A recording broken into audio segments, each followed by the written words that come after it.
Pequeno errinho aí de conexão. Só Deus sabe porque essa conexão caiu, né, gente? Beleza, foi mal aí.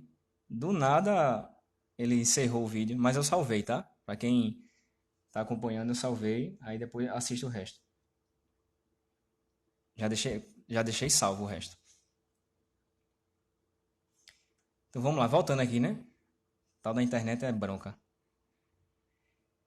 Sim, voltando. Aqui, ó. Voltando para o raciocínio. Distância da imagem é positiva. A altura da imagem real é negativa. E o aumento vai ser o quê? Negativo também. Tá? O aumento vai ser negativo.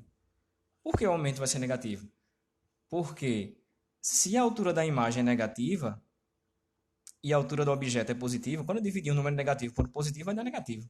Tá? Então, a imagem real, a altura da imagem é negativa. O aumento é negativo e a distância da imagem é o quê? Positivo. Assim como a distância da imagem, como a distância do objeto, é tudo positivo. E o, beleza? Para quem tá voltando aí, teve um probleminha aí na conexão, caiu, mas eu já salvei o que a gente estava fazendo antes, né? Então você pode acessar depois e vamos dar sequência, tá? Beleza? Então vamos de novo. Imagem real. DI é positivo. A altura da imagem real, ela é o quê? Tem que ser negativa, porque ela é invertida. Toda imagem real é invertida. Então, se é invertida, para o referencial de Gauss vai dar negativo. A ampliação linear. Grande Luiz. Show de bola. Veja aqui presença. O grande Luiz aí, o Michel. Galera da Foco Humanas presenciando aí essa aulinha básica. Né? Valeu, gente. Show de bola. Vocês são parceiros incríveis. Sim, voltando. Altura da imagem negativa, ampliação negativa e distância da imagem positiva, tá? Na imagem real. Agora a imagem virtual, aqui, ó, vamos voltar para a imagem virtual. A distância da imagem virtual é o quê? Negativo.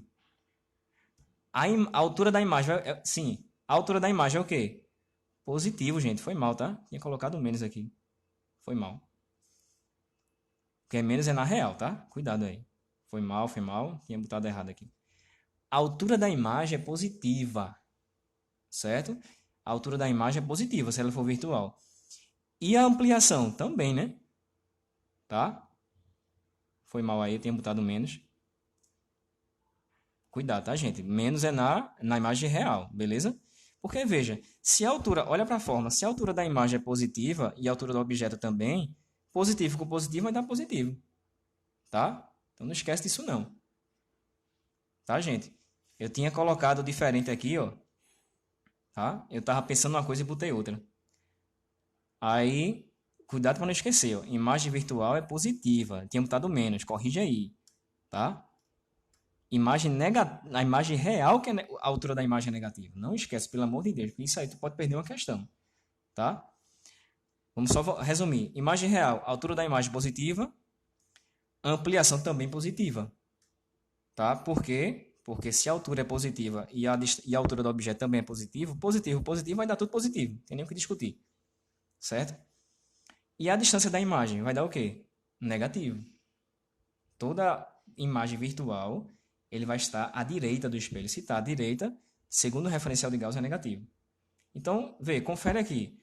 Na imagem virtual, só tem uma coisa que é negativo: a distância da imagem. Na imagem real, só tem uma coisa que é negativo: a ampliação. Porque na imagem real, a distância da imagem, segundo o referencial de Gauss, é positivo e a altura da imagem é negativa. Por que é negativa? Porque ela está invertida. Gente, imagem real, você associa a imagem invertida. E se ela é invertida, a altura dela, segundo o referencial de Gauss, é negativa. Beleza? Então, bora fazer a questão agora? Lembrando sempre de fazer essa associação. Você sempre vai associar espelho côncavo à lente convergente, espelho convexo à lente divergente. Lembrando que não é a mesma coisa, é só uma questão de associação matemática, tá? Para ajudar você a decorar as fórmulas, tá? Uma coisa é espelho, outra coisa é lente, não tem nada a ver. Mas as fórmulas e a logística da coisa, né, dos conceitos, é tudo a mesma coisa. Beleza? Então bora para a questão. Vamos voltar aqui, ó. Uma lente de vidro convergente imersa no ar tem distância focal igual a 3 milímetros, tá? Eu botei aqui, ó, 3 milímetros. Dado da questão, se é 3 milímetros, tem que passar para metro. Unidade padrão. 3 milímetros é a mesma coisa que 3 vezes 10 a menos 3 metros. Aí, um objeto colocado a 3 metros de distância, ó, um objeto colocado a 3 metros de distância. O que é que ele quer dizer com isso? Ele está querendo dizer a você que a distância do objeto, olha para cá, a distância do objeto é 3 metros. Se o objeto está a 3 metros dessa lente, é porque o DO é 3. Conjuga uma imagem através da lente. Beleza.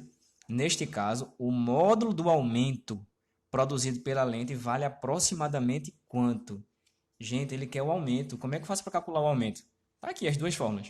A gente já colocou. Ou você vai usar essa ou vai usar essa. Uma das duas. Tá? Então, o que é que ele deu primeiro? Vou fazer aqui, nesse espaço. Ele deu primeiro o quê? A distância focal e deu a distância do objeto. Gente, para eu calcular o aumento, eu preciso ou da altura da imagem do objeto ou do DI ou do DO. Como ele não falou em altura do objeto nem altura da imagem, eu não vou usar essa fórmula, obviamente. Eu vou usar qual? A primeira. Qual é a primeira do aumento? O aumento linear é menos DI sobre DO. O DO ele deu, que é 3 metros. Mas ele não deu DI. Aí o que é que eu tenho que fazer? Eu vou ter que achar. E como é que eu faço para achar o DI, sabendo o DO e sabendo a distância focal? É a equação de Gauss. Vamos lá? A equação de Gauss. 1 sobre F é igual a 1 sobre DI mais 1 sobre DO. 1 sobre F, quem é F? 3 vezes 10 a menos 3. 1 sobre 3 vezes 10 a menos 3 é igual a 1 sobre DI, que eu não sei, eu quero calcular, mais 1 sobre DO. Quanto é que vale DO? 3. Montei a equação, tá? Fazendo isso, não vou perder tempo, tá, gente, nas contas. 1 sobre DI é igual, eu vou passar esse 1/3 para lá. Passando para lá, vai ficar 1 sobre 3 vezes 10 a menos 3, menos 1/3. Quanto é que vai dar isso? Vamos tirar o MMC? Tirando o MMC entre 3 vezes 10 a menos 3 e 3, só pode ser 3 vezes 10 a menos 3, né? Um MMC de termos diferentes é só você multiplicar tudinho. 3 vezes 10 a menos 3, certo? Esse é o MMC. Esse termo dividido por esse vai dar 1. 1 vezes 1, 1. Menos 3 vezes 10 a menos 3 dividido por 3 dá 10 a menos 3. Vezes 1, 10 a menos 3. Tá? Então vai ficar 1 sobre DI é igual. Gente, ó, tu tá diante dessa conta no Enem. Tá? O que é que tu vai fazer? Não precisa fazer exatamente, até porque ele tá no enunciado, você vê lá que ele está dizendo determine o valor aproximado. Se ele quer o valor aproximado, o que é que eu tenho que fazer? Eu não vou considerar, veja, eu tenho 1 menos 10 a menos 3. Quanto é 10 a menos 3? É 0,001. Aproximadamente 1 menos 0,001 é 1. Porque esse termo é muito menor comparado a 1. Então eu vou aproximar para 1. Tá? Por que eu estou fazendo isso? Porque na questão ele diz que quer o valor aproximado. Então eu não vou perder tempo. Então vai ficar 1 sobre 3 vezes 10 a menos 3. Tá? Então, produto dos meus preços extremos, DI vai ser igual a 3 vezes 10 a menos 3 metros. Tá? Esse é o valor aproximado. Tá aqui o símbolo de aproximado. Mas ele não quer o DI. O que é que ele pediu na questão? Determine um aumento. Ó, nesse caso, o módulo do aumento produzido pela lente vale. Qual é a fórmula que eu vou usar para o aumento? Olha ela aqui. Ó. Olha a fórmula aqui. Ampliação é menos DI sobre DO. Se ampliação é menos DI sobre DO, eu tenho o DI que eu acabei de achar, eu tenho o DO e dividir um pelo outro. Lembrando que ele pede o quê? O valor em módulo. Se é o valor em módulo, eu vou desprezar o sinal. Então, esse sinal aqui não entra, tá? Então, gente, sem perder tempo. Aumento é menos DI sobre DO. Quem é o DI? 3 vezes 10 a menos 3. Quem é o DO? 3. Aí eu te pergunto, 3 vezes 10 a menos 3 dividido por 3 vai dar quanto? Vamos botar aqui? Aumento Deixa eu melhorar aqui, tá? O aumento vai ser em módulo, tá? Em módulo. Então, aquele sinal vai desaparecer. Em módulo vai ficar 3 vezes 10 a menos 3 dividido por DO, que é o objeto. Que ele disse que era quanto? 3 metros. A distância do objeto até a lente. Até a lente. Quanto é que vai dar isso? Cancela 3 com 3. 10 a menos 3 metros. Qual é a resposta? Letra D. 10 a menos 3 é a mesma coisa que 1 vezes 10 a menos 3. Né? Em notação científica. Beleza, gente. Deu para dar uma revisada boa aí, né, em ótica. A gente passou aí por espelhos esféricos, fez o paralelo com lentes, que as formas são as mesmas, né? E já que a minha amiga Bárbara, a nossa querida Bárbara, acabou de entrar, e entrou na hora boa, né? Porque eu vou fazer uma questão agora de ótica também, mas que envolve biologia, tá? Que é muito comum no Enem, né? Quem sabe, né? Pode aparecer, né, na prova de domingo. Tanto na prova de biologia como na prova de física. Que é justamente uma questão, como você está vendo aí, ó, a quinta questão, é uma questão sobre é, óptica da visão, tá? Aquela parte de miopia, hipermetropia, astigmatismo, pode aparecer tanto na prova de física como na prova de biologia, tá? Então vamos embora, vamos ler a questão? Os olhos dos seres humanos podem ser considerados sistemas ópticos. Eles são a janela de entrada da luz e, consequentemente, responsáveis pela formação das imagens que resultarão em nossa visão. Quando a formação de imagem no olho não é nítida, há alguma anomalia. Por exemplo, eu tenho astigmatismo e miopia, tá? Eu preciso usar lente, alguma lente corretiva, é o que a gente vai ver aqui. Considerando as anomalias relativas à visão humana e os estudos sobre lentes, analisa as proposições. Gente, todo óculos é uma lente. Então, se você aí usa óculos, provavelmente você usa algum tipo de lente. Ou é uma lente esférica, pode ser uma lente cilíndrica, tá? Depende da situação. Cada caso é um caso, beleza? Então, vê. Primeiro item, o que é que ele diz? Deixa eu ajeitar aqui. Um encurtamento do bulbo do olho, se comparado ao comprimento normal do bulbo, é característico de pessoas com hipermetropia. Neste caso, a imagem forma-se depois da retina e não sobre ela, prejudicando sua nitidez. Para a correção desse problema de visão, utilizam-se lentes convergentes. Pessoal, esse é aquele tipo de questão que tu tem que grifar ela e guardar para você, porque ela define tudo perfeitamente. Ela ensina, é aquela questão, o Enem adora isso.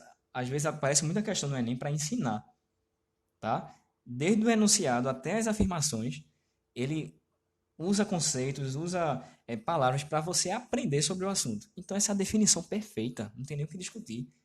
Bárbara está aí assistindo a aula, ela está vendo que eu estou certo. O encurtamento do bulbo do olho provoca hipermetropia. Tá? Isso está certíssimo. Isso pode aparecer tanto na prova de biologia como de física.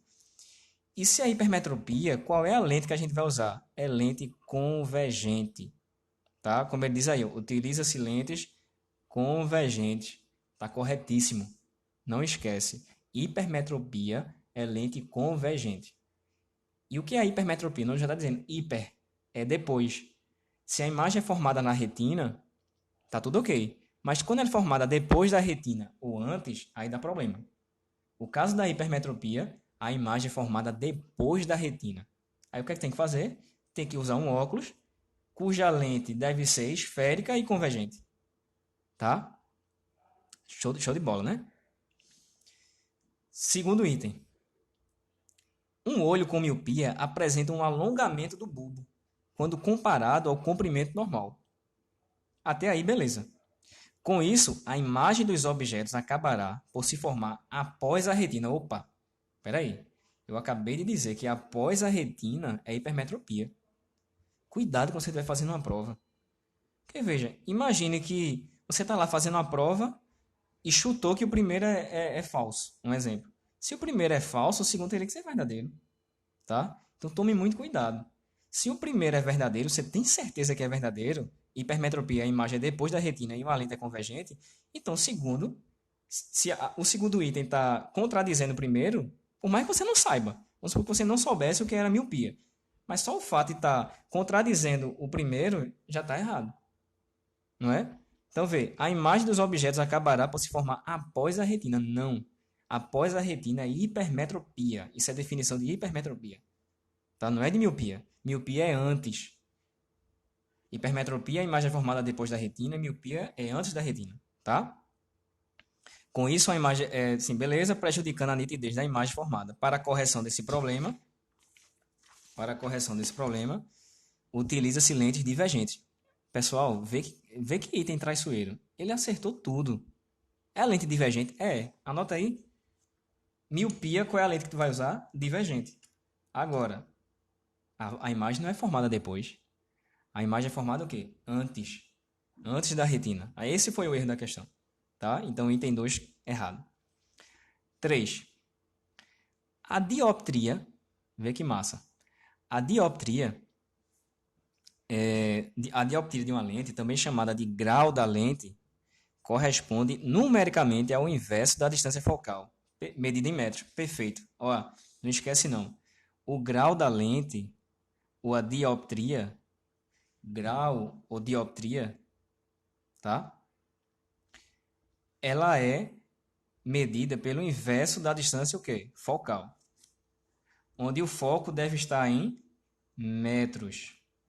Se o foco você botar em centímetro, errou a questão, tá?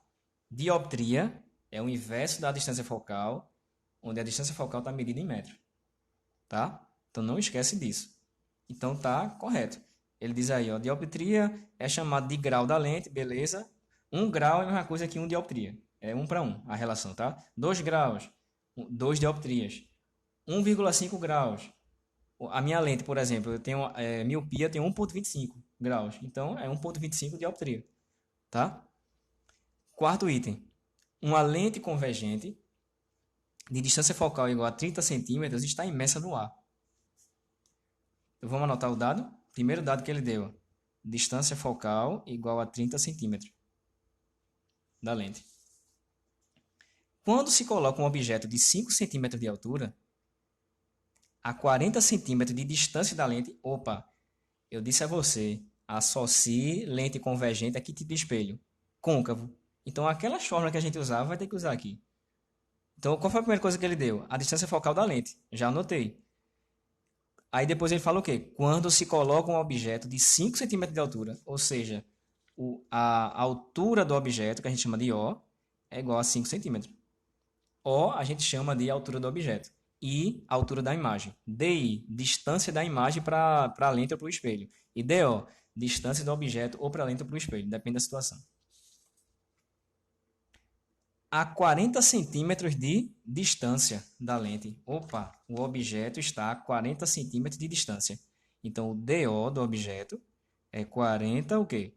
Centímetros. Tá? Ele diz aí, quando se coloca um objeto de 5 centímetros de altura, a 40 centímetros de distância da lente, obtém-se uma imagem real, invertida, maior e localizada a 120 centímetros da lente. Ou seja, localizada a 120 centímetros da lente é a mesma coisa que DI igual a 120. Olha o que ele deu. Ele deu DI, DO, altura do objeto e distância focal. Foi o que ele pediu? Quer dizer, ele está afirmando, né? Obtém-se uma imagem real, invertida e maior, localizada a 120. Esse é o meu objeto da questão. Eu tenho que ver se isso aqui está correto. Que é a afirmação que ele está fazendo. Né? E como é que eu vou saber se isso está correto ou não? Gente, eu tenho o foco e tenho a distância do objeto. Como é que eu faço para calcular o DI? É só calcular pela equação de Gauss. 1 sobre F é igual a 1 sobre DI. 1 sobre DI mais 1 sobre DO. Então vai ficar 1 sobre 30 é igual a 1 sobre DI. Eu não sei, eu quero achar. Eu quero saber se isso aqui que ele disse está correto, né? Então eu vou ter que achar. 1 sobre DO, que é quanto? 40. Quanto é que vai dar isso aqui? Vamos fazer a continha? 1 sobre DI é igual a 1 sobre 30 menos 1 sobre 40. Gente, não vamos perder tempo com isso aqui não, tá? Fazendo essas continhas, a gente vai achar que o DI é 120. Sensacional. Então, até aí tá certo. Beleza. Tá correto. Ele falou que a questão era 120 centímetros, então tá dando 120. Mas não só foi isso que ele disse. Ele falou que a imagem era o quê? real, invertida e maior. Como é que eu sei se a imagem é real, invertida ou maior? Primeiro, a altura da imagem eu não sei. Eu tenho que calcular a altura da imagem. Eu disse a você, né? Tá lembrado da outra questão? Quando o objeto é real, a altura da imagem é o quê? É negativo. Quando o objeto é virtual, a altura da imagem é o quê? Positiva. Então, o que é que eu tenho que fazer? Se eu calcular a altura da imagem e der negativo, é porque eu já sei que é real. Opa, aí já mata a questão. Se eu calcular a altura da imagem e der positivo, eu sei que é virtual, então o item está errado. Então, como é que a gente calcula a altura da imagem?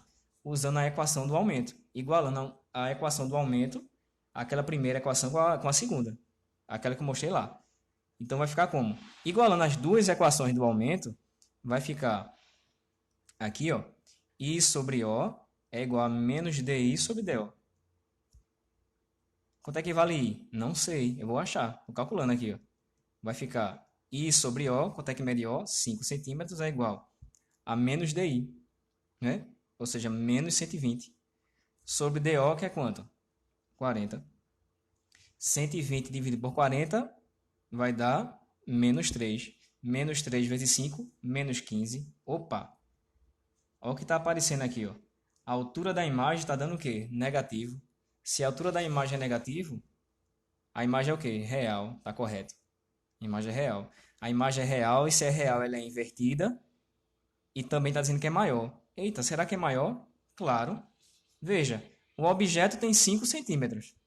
A imagem dele tem 15. O que é que aconteceu com a imagem? Aumentou ou diminuiu? Aumentou 3 vezes. Então é maior. Então, objeto 5 e imagem 15. Então, obviamente que teve um aumento em relação à altura do objeto. Então, a questão está perfeita. O item 3, o item 4 também está verdadeiro, tá? Então, fica a letra D de dado. 1, 3 e 4. Certo? Show de bola. Vamos embora? Agora uma questãozinha de hidrostática, gente. Faz tempo que não aparece, né? Quem sabe? Hidrostática, a gente vai revisar empuxo. Teorema de Arquimedes. Beleza? Então vamos lá. Ó, vamos ler a questão? Uma pedra cujo peso vale 500 newtons é mergulhada e mantida submersa dentro da água, em equilíbrio por meio de um fio inextensível de massa desprezível. Esse fio está preso a uma barra fixa, como mostra a figura. Sabe-se que a tensão no fio vale 300 newtons. Opa, vamos anotar logo aqui. Ó, tem uma tensão para cima, que é a tração, né, ou tensão. Eu tenho o peso do objeto para baixo, não é? E como esse objeto está mergulhado no fluido, então vai existir aqui, ó, teorema de Arquimedes, um empuxo para cima. Toda vez que eu tenho um objeto mergulhado dentro de um fluido, esse fluido vai produzir uma força ascendente contrária ao peso e de mesma intensidade do peso do volume do líquido deslocado. Eita, que coisa linda, né? Fantástico. Arquimedes percebeu isso há milhares de anos atrás, né? Era um visionário. Então, vê só. Teorema de Arquimedes, teorema do empuxo, gente, não pode esquecer. Toda vez que eu tenho um corpo mergulhado no fluido, seja totalmente ou parcialmente mergulhado, vai existir uma força contrária ao peso. O fluido vai exercer uma força ascendente no corpo. E essa força ela vai ter a mesma intensidade do peso do volume de líquido deslocado ao mergulhar o objeto. Veja, raciocine comigo. Você tem um copo cheio d'água. Aí você coloca um gelo dentro. Uma parte vai transbordar. Essa parte que transborda é o volume que entrou. Então, o volume do corpo, ele vai deslocar o mesmo volume na água. Se eu mergulhar 1 centímetro cúbico de um corpo numa água, por exemplo, ou qualquer fluido, essa água vai deslocar o mesmo volume.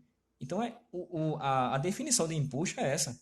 Se você mergulha um corpo parcialmente ou totalmente no fluido, vai aparecer uma força contrária ao peso e cuja intensidade é calculada como sendo a mesma intensidade do peso do volume de líquido deslocado. E como é que a gente representa isso matematicamente? Olha para cá. Vê. Olha os dados da questão. Peso da pedra, ele disse que era 500 newtons. e a tração no fio era de 300 newtons. Então, vamos desenhar de novo? Eu tenho o peso da pedra, eu tenho a tração para cima e o empuxo está onde? Está para cima também. Como é que eu faço para calcular o empuxo? Fórmula do empuxo, teorema de Arquimedes. É a densidade do líquido vezes o volume de líquido deslocado multiplicado pela gravidade. Esse é o volume do... Essa é a fórmula do empuxo, tá? μVg. Mi do líquido, volume do líquido. Cuidado, volume do líquido deslocado. Pelo amor de Deus, muita gente erra isso.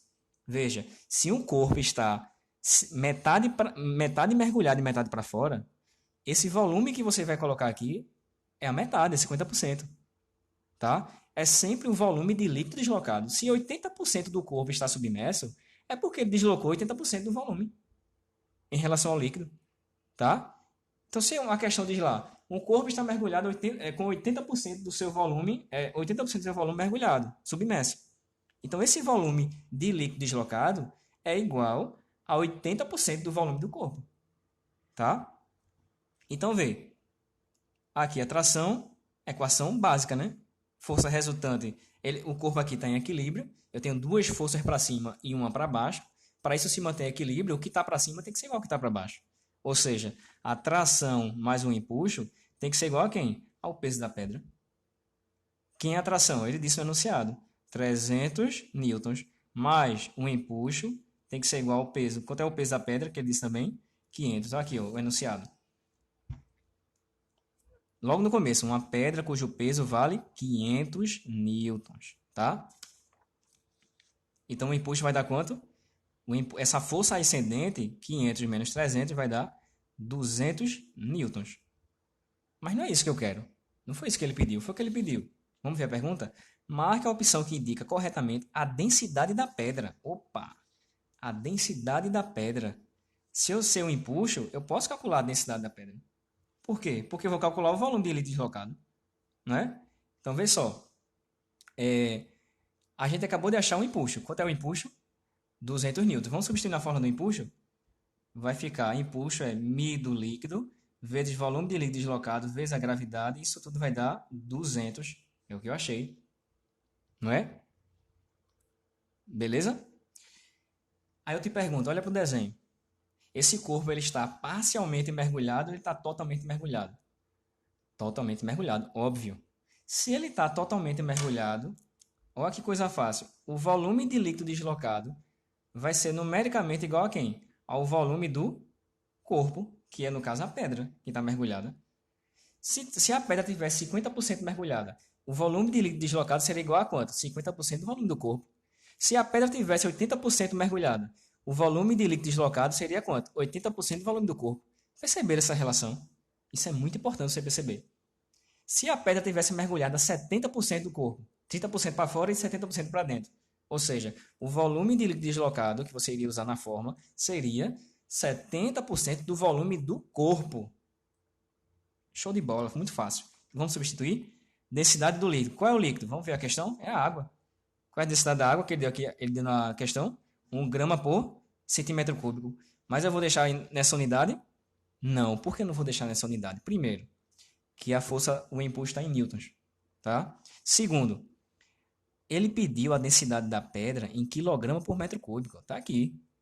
Então, eu não posso usar a densidade da água em grama por centímetro cúbico. Eu vou ter que usar em quilograma por metro cúbico. E qual é a densidade da água passando para essa unidade? 1 grama por centímetro cúbico é a mesma coisa que 10 a terceira quilograma por metro cúbico. Você tem que saber essas coisinhas, tá? Às vezes uma besteirinha dessa você perde a questão. Então, a densidade da água é também 10 a terceira quilogramas por metro cúbico. Beleza? Então vamos substituir agora. Vai ficar 10 a terceira vezes V, que é o volume da pedra, vezes 10, que é a gravidade, igual a 200. Então, V é igual a quanto? V vai ser 200 dividido por 10.000. 200 dividido por 10.000. Né? 10 a terceira vezes 10. Cancela esses dois zeros com esses dois. 2 dividido por 100. É a mesma coisa, né, que 0,02 metro cúbico. É essa a resposta? Não, calma.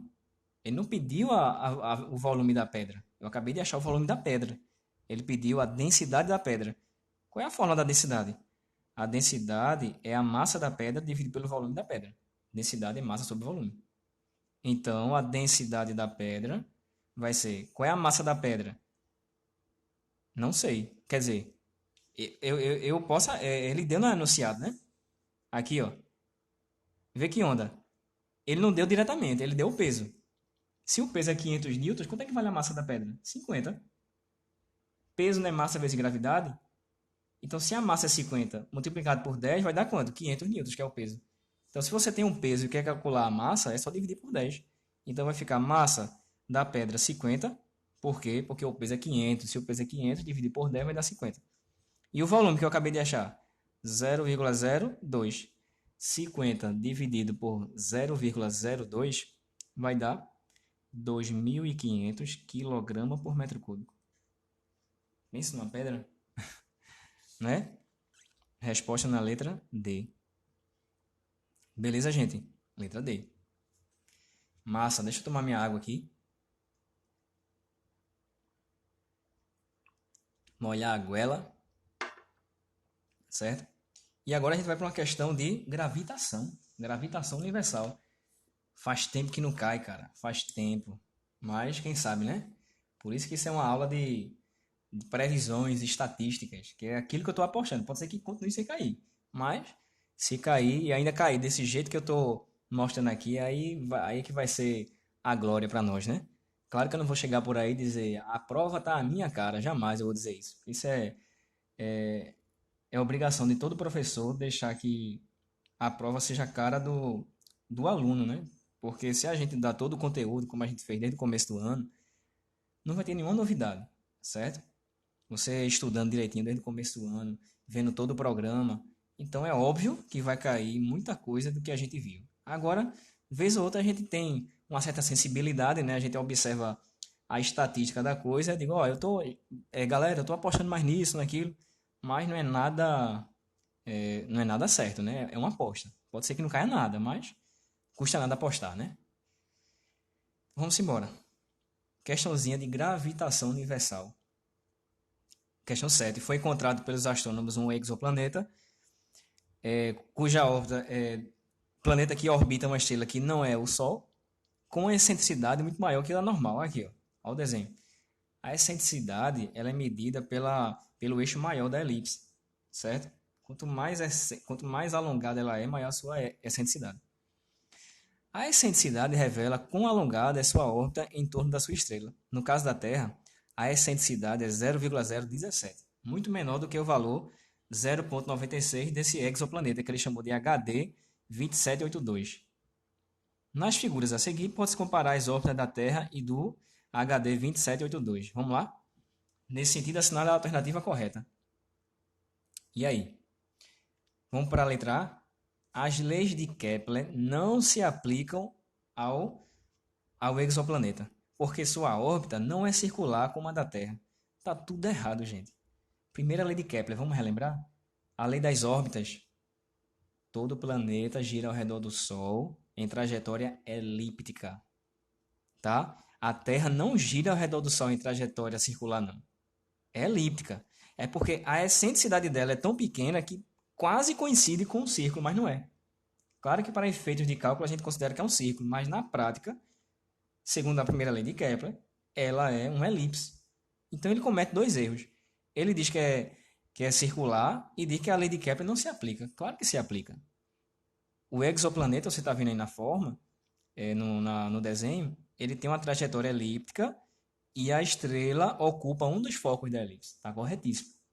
Ele está dizendo que não se aplica, tem nada a ver. Letra B. As leis de Newton para a gravitação não se aplicam ao exoplaneta porque sua órbita é muito excêntrica. O que tem a ver, gente? Tem nada a ver. Não tem nada a ver as leis de Newton com a excentricidade da órbita. Não interessa. Não interessa o formato, não interessa o tipo de trajetória. As leis de Newton vai sempre valer, tá? Letra C. A força gravitacional entre o planeta HD e sua estrela é máxima quando ele está passando no afélio. Opa.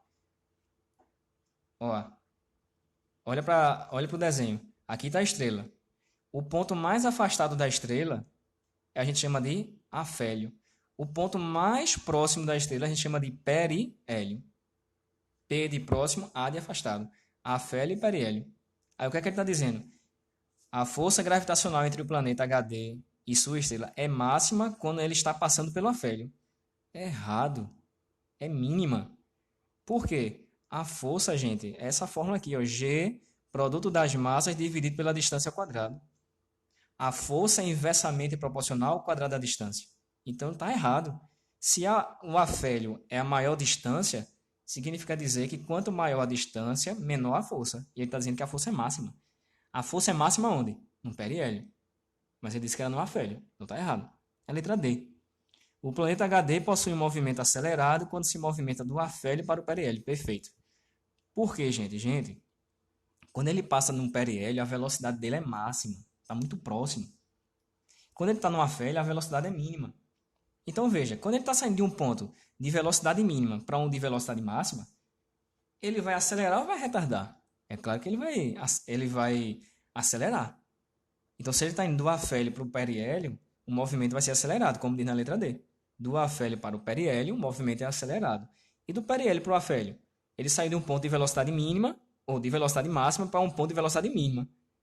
Ele reduziu ou aumentou a velocidade? Reduziu, então é retardado. Beleza? Então a letra D está correta. Oitava, questão de ondulatória. Vamos revisar aí os conceitos iniciais de ondulatória?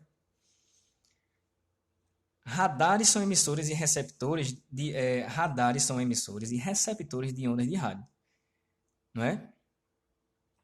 E tem explicações, por exemplo, na determinação da velocidade de veículos nas ruas e rodovias. Beleza. Já os sonares são emissores e receptores de ondas sonoras. Ó, grava aqui. Um é ondas de rádio e outra é ondas sonar, onda mecânica. Aqui é onda mecânica, aqui é onda o quê? Eletromagnética. Onda de rádio, micro-ondas, infravermelho, ultravioleta, tudo isso é eletromagnético.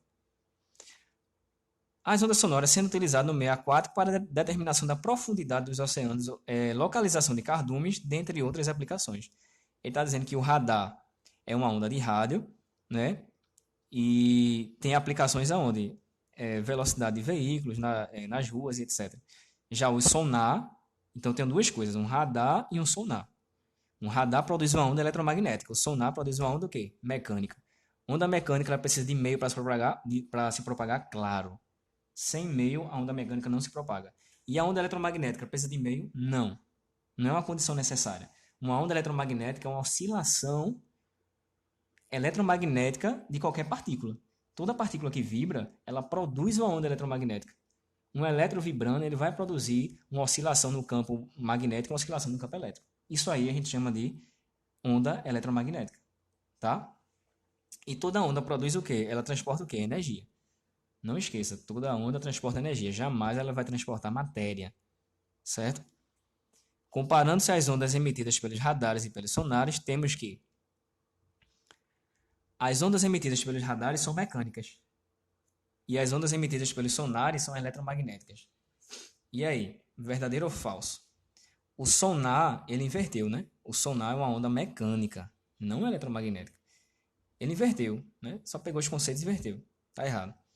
Ambas as ondas exigem um meio material para se propagar. Errado. A única que exige um meio para se propagar é a mecânica, não são as duas. A eletromagnética ela pode se propagar com ou sem meio, inclusive no vácuo, tá? Letra C. As ondas de rádio têm oscilações longitudinais e as ondas sonoras têm oscilações transversais. É errado de novo, ele inverteu. As ondas de rádio têm oscilação transversal, gente. Toda onda eletromagnética é transversal. Certo? E as ondas sonoras têm oscilações... Não, onda sonora é longitudinal. Toda onda sonora é longitudinal. Toda onda eletromagnética é transversal. Aí eu te pergunto, toda onda mecânica é longitudinal, já que a onda sonora também é longitudinal? Não. Tem nada a ver. Cuidado com essa pegadinha. Toda onda sonora é longitudinal, mas nem toda onda mecânica é longitudinal. Se eu pegar uma onda produzida por uma corda, ela é transversal e é mecânica. Uma onda mecânica ela pode ser transversal ou longitudinal. Uma onda eletromagnética, ela é sempre transversal. Tá? Então, cuidado com isso aí. Letra D. As frequências de oscilação de ambas as ondas não dependem do meio em que se propagam. Verdade. A frequência independe do meio. A frequência só depende da fonte de emissão. Se eu mudar a fonte que está emitindo a onda, aí eu mudo a frequência. Tá? Você pega um raio laser. Ele está vindo do ar e penetra na água. Ele vai mudar de frequência? Não. Ele muda de quê? De velocidade. Opa, aí tudo bem, aí tá certo. Mas de frequência não. Tá? Show de bola, né? Vamos para outra de ondas? Olha, na minha opinião, eu acho impossível uma prova do Enem sem ter uma questão de ondulatória. Ah, mas tu pode queimar a língua domingo. Posso, claro, né? Mas a gente tem que apostar em alguma coisa. Eu estou apostando, como todos os professores de física provavelmente apostam em ondulatória, tá? Não é nenhuma novidade. Então cabe a gente revisar, fortalecer os conhecimentos para evitar errar uma questão besta, porque você não pode errar uma questão fácil. Beleza, gente? Você errar uma questão fácil é bronca. Questão fácil você tem a obrigação de acertar, certo? Aí a questão 9 diz assim, ó, nos gráficos a seguir são representadas duas ondas sonoras. Cada quadradinho vale uma unidade. Olha que beleza. Cada quadradinho vale uma unidade. Aqui, ó. Deixa eu ajeitar aqui. Eu tenho a primeira figura e a segunda. Ele vai fazer algumas perguntas em relação a essas figuras aí. Analisando cada um dos gráficos, conclui-se que questão de ondulatória. Mais uma vez, de conceitos fundamentais da ondulatória. Tá? Vamos dar uma revisada aqui? Bem básico. Ó, representação de uma onda clássica, uma onda transversal. Como é que a gente chama esse ponto aqui? Crista. E esse ponto inferior, a gente chama de vale. A distância entre duas cristas, a gente chama de quê? Comprimento de onda. Mas é só assim que eu posso calcular o comprimento de onda? Não. O comprimento de onda é a distância que a onda percorre em um período. Então, em um período eu posso calcular daqui para cá é o comprimento de onda. Eu posso dizer que o comprimento de onda é a distância de duas cristas, também está certo. Eu posso dizer que o comprimento de onda é a distância de dois vales, também, dois vales consecutivos. Ou duas cristas consecutivas, ou dois vales consecutivos, ou a distância que a onda gasta para fechar um período. Também é a definição de comprimento de onda. Tá? Então, beleza. Se eu sei o comprimento de onda, aí entra aquela equação fundamental, né? Velocidade da onda é a frequência dela multiplicado pelo comprimento de onda. Você não pode esquecer. Se você for para a prova do Enem sem saber essa fórmula, desista. Dê meia volta e vá para casa. Tá? Você tem que saber essa fórmula. Beleza? Velocidade da onda é a frequência vezes o comprimento de onda. Então vamos analisar as alternativas? Aqui, ó. Analisando cada um dos gráficos, conclui-se que o gráfico da onda A representa um som agudo e o da onda B um som grave. Eita, Galindo, agora lascou. Que parâmetro eu vou ter para julgar se um som é agudo ou se o som é grave? Gente, aí a gente vai revisar agora aqueles conceitos de qualidades fisiológicas do som. Uma das qualidades fisiológicas do som é a tal da altura. Eu tenho altura, timbre e intensidade. Tá? Vamos anotar aqui, para você não esquecer. Qualidades fisiológicas, eu tenho altura, eu tenho intensidade e eu tenho timbre. Certo? A altura está associada aqui à propriedade física, frequência.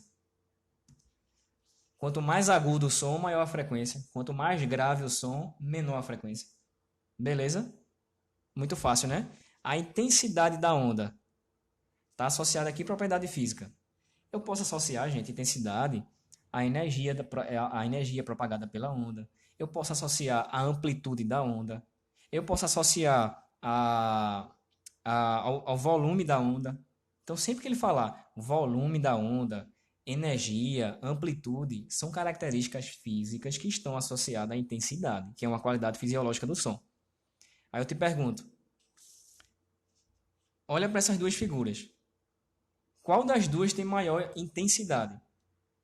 Aquela que tiver maior amplitude, eu disse a você que intensidade, vamos anotar aqui, intensidade está relacionada a volume, a energia e a amplitude. Tanto faz, volume, energia e amplitude. Aqui tiver maior amplitude tem maior intensidade. Vamos calcular a amplitude dessa? Aqui tem dois quadradinhos e aqui tem mais de dois quadradinhos. Então eu já sei que a figura de baixo tem uma amplitude maior, tem um volume maior. Então ela vai transportar maior energia. Obviamente que a qualidade fisiológica e a intensidade vai ser maior. Mas não foi isso que ele perguntou. Ele perguntou em relação à altura. Em relação à altura, ou é mais grave ou é menos grave, ou é mais agudo ou menos agudo. E como é que eu sei? Pela frequência. Quanto maior a frequência, mais agudo. Quanto menor a frequência, mais grave. Gente, não esquece, a altura está relacionada à frequência. Então olha para a figura. Qual das duas tu acha que tem maior frequência? Gente, só pode ser a letra B.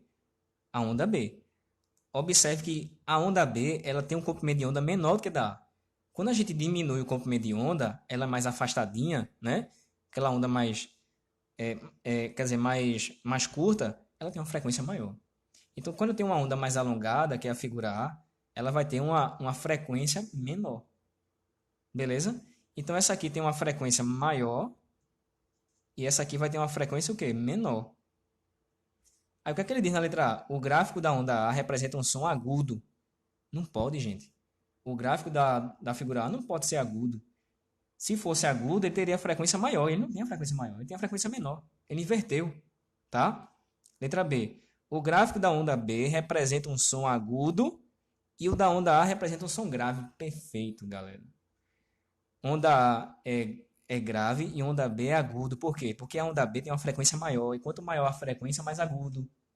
A figura A é uma onda de menor frequência e quanto menor a frequência, ele é o quê? Mais grave, tá? Aí o nosso querido Wendel, futuro engenheiro, está perguntando: Galindo, o ato de diferenciar os sons de um violão e um piano, por exemplo, faz parte de qual propriedade? Show de bola, Wendel. É justamente para a gente finalizar aqui, ó. É o timbre. É a última, é a última propriedade que a gente falta falar aqui. Ó. Eu falei da altura para vocês, que é a frequência. A intensidade diferencia sons de energia, quanto maior amplitude, quanto maior volume, maior intensidade. Já o timbre, bota um asterisco aí que já caiu direto no Enem. Gente, o timbre serve para isso. O que é que faz um cara emitir uma nota lá? Cada nota musical tem uma frequência. O cara emite uma nota lá no violão e a mesma nota no piano. Aí o que é que o ouvido da gente faz? Opa, peraí, aquele cara acabou de tocar a nota lá no violão, aquele outro foi no piano. Por que o nosso ouvido tem essa propriedade? Por causa do timbre. O timbre tem a capacidade de diferenciar sons de mesma frequência e mesmo o quê? Intensidade. Essa é a capacidade do timbre. E por que ele consegue diferenciar? Por causa do formato da onda. Não esquece disso não. Formato da onda. Tá? O formato da onda é o que vai dizer. É o que vai fazer o teu ouvido diferenciar o som emitido pelo violão, o som emitido pelo piano, o som emitido pela guitarra, o som emitido por uma voz feminina, por uma voz masculina e por aí vai. Tá? Então, se eu pego ondas de mesma altura e mesma intensidade, o que é que faz eu poder diferenciar? Timbre. Beleza, gente? Show de bola? 10ª questão, eletrodinâmica. Vamos para a eletrodinâmica? Considere duas pilhas de 1,5 volts. Deixa eu ajeitar aqui. Tá? Considere duas pilhas de 1,5 volts. Agora está melhor. Ligadas em paralelo, com polos iguais entre si, e conectadas a um resistor ôhmico de 15 ohms. A corrente elétrica que passa pelo resistor em amperes é... Gente, vamos relembrar a primeira lei de Ohm. Você não pode esquecer dessa fórmula. Vamos anotar aqui, ó. Primeira lei de Ohm. Qual é a primeira lei? U igual a RI. URI. U igual a R vezes I. Aí o que foi que ele disse? A DDP, ó, considere duas pilhas de 1,5 volts ligadas em paralelo. Duas pilhas em paralelo vão ter a mesma DDP, tá? Que é 1,5 volts. Então, se eu pego um resistor e conecto essas pilhas, por exemplo, assim, ó, eu tenho uma pilha assim, tenho outra pilha em paralelo, tá? Essas duas pilhas estão em paralelo. Polo negativo, positivo, positivo. Aí o que é que eu fiz? Conectei um resistor aqui, ó. Ou seja, se eu considerar dois geradores, duas pilhas em paralelo, eu posso substituir por um só. Dois geradores em paralelo é como se fosse um gerador só, de mesma intensidade. Então, como eu disse que cada um tem 1,5 volts, então a pilha equivalente também vai ter 1,5 volts, tá? Então, se eu conectei um resistor a essa pilha equivalente, obviamente que se a DDP aqui nos terminais desse gerador é 1,5 volts, nos terminais do resistor também vai ser 1,5 volts. Então, a DDP no resistor é 1,5 volts. Então, vê, olha a fórmula. URI, eu tenho a DDP, ele deu a resistência e pediu quem? A corrente. Então, vamos substituir. 1,5 volts é igual a resistência, que é de quanto? Ele disse que era de 15 ohms. 15 vezes I. Então, a corrente é 1,5 dividido por 15. Quanto é 1,5 dividido por 15? Vai dar 0,1 ampere. 0,1 ampere. Beleza? Questãozinha fácil. Às vezes aparece, né, umas coisinhas dessa no Enem. Beleza? E às vezes, por exemplo, não necessariamente uma questão só assim, mas às vezes dentro de uma questão do circuito você precisa desse conhecimento para chegar na etapa final da questão. Beleza? Para a gente finalizar, certo? A gente finalizar aí essa live, show de bola, que eu espero ter ajudado em alguma coisa aí nessa reta final. Vamos lá. Questão 11 da ficha. Deixa eu melhorar aqui. Para quem chegou agora, está acompanhando, pode ver depois, tá, gente? É a aula que eu vou deixar salva. E quem quiser pegar a ficha é só ir lá no meu perfil do Instagram que tá lá o link, tá? Grande Hugo, professor de física, meu parceiro, amigão, dando a honra aí da sua presença. Show de bola. Vamos lá. Questão 11. Questão 11. Circuitos. Vamos embora?